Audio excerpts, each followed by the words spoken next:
when they have to perform certain rituals, उसके लिए वो जाते हैं cremation ground पे. One of the rituals is also where they have to sit on the body of a dead person at the cremation ground. आपने book भी लिखी है अगोरियों के ऊपर, मेरे को थोड़ा अगोरी की स्टोरी बताओ. अगोरी कौन होते हैं? एक ऐसी व्यक्ति है जिसको आप साधु के मोड़ में आप उसको डाल सकते हो. अघोरी इज अ साधु. जो साधना करता है वो साधु होता है, मेल और फीमेल, बट अघोरीज में ज़्यादा करके मेल होते हैं because the path of Aghori is extremely difficult. At the root they are Shiv bhakts. Shiv के आराधना करने वाले वो है, लेकिन बहुत बहुत आर्डेंट, तीव्र उनकी भक्ति होती है. You can see them, you could see them more at Kashi, on the ghats. Manikarnika घाट करके है वहाँ पे, वहाँ पे ज़्यादा करके दिखते थे.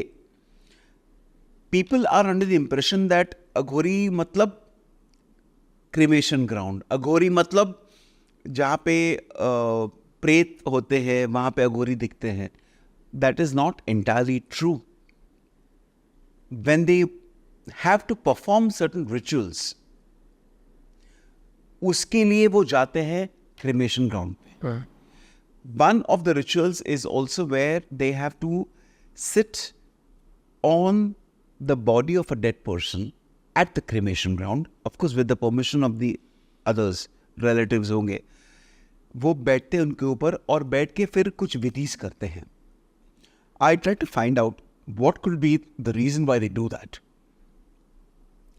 I understood, I learned that they do it to extract the energy from the spirit of that particular body. Abhishek, once a person dies, you know, and we know, most of us know, in the faith of Hinduism that we have something called the Terawa, 13-day period. When a person dies, वो 13th day होता है, 10th day, 11th day ऐसे होता है, विधिस होते हैं. हाँ. That is to help placate or help calm down or help that spirit to get a guidance of where to go. The body is dead, spirit is still there for 13 days. उसमें ही वो उस 13-day period के पहले ही अघोरी साधु उस spirit से नाता जोड़ के उसके पॉजिटिव एट्रीब्यूट्स एब्जॉर्ब कर लेता है. तो इन लोगों के कोर बिलीफ क्या होते हैं? उनका सबसे कोर बिलीफ या फेथ होता है कि by doing what they do they will reach the point of शिवत्व. They will reach the point where they merge with Mahadev. They become Mahadev. Not become Mahadev literally. they get blessed by Mahadev. They go beyond the cycle of birth and death. उनका वो core belief होता है कि वो जो कर रहे हैं उससे ये प्राप्ति हो जाएगी उनको. तो ऐसा ही क्यों हुआ?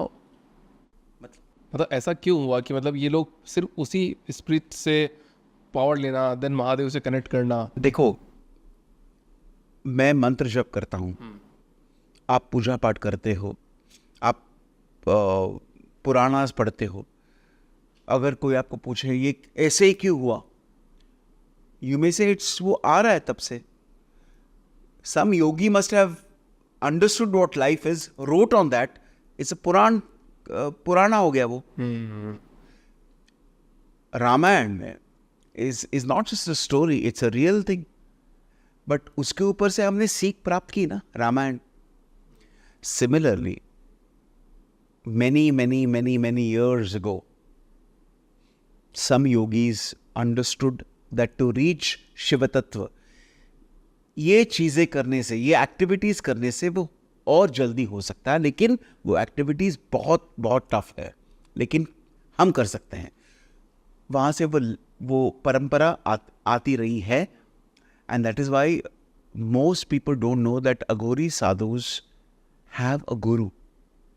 हम उनको देखते तो हमें लगता है वो ऐसे चल रहे हैं, ऐसे कुछ कर रहे हैं. कभी कभी वो गुस्सा होके कुछ भी बोल देते हैं. ऐसा नहीं है.